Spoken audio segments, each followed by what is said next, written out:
Okay, deep question for you today. What are the words, the adjectives that you hope your employees will never use to describe you as a leader? And I ask this because often our fears end up driving our behavior more than anything, right? So what is it you're afraid of and how is that impacting your leadership? That's what we're talking about today.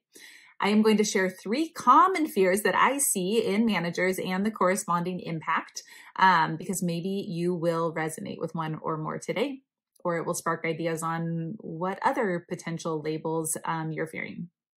So the first one is, I don't want to be labeled as a micromanager. This for sure is the most common one that I see.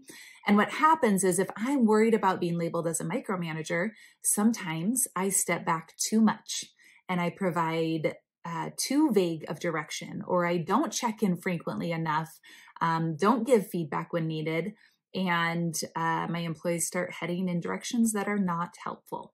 Okay, so that's number 1.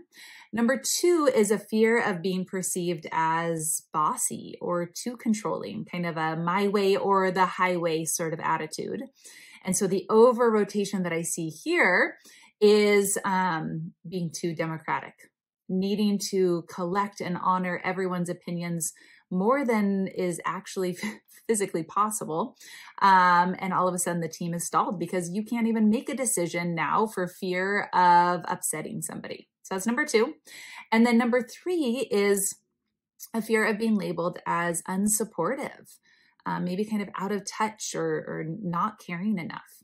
And when managers fear this, the over rotation I see is starting to not hold employees accountable anymore, right? You become so supportive that you no longer hold them accountable to the standards of performance and execution that are necessary. Maybe you resonate with one or more of these terms today, or maybe there's something else.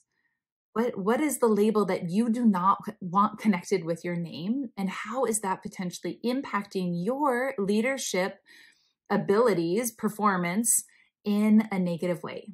It's only when we really shine a light on these fears that we actually gain the ability to do something about them. We gain a little bit of control over them rather than allowing them to control us.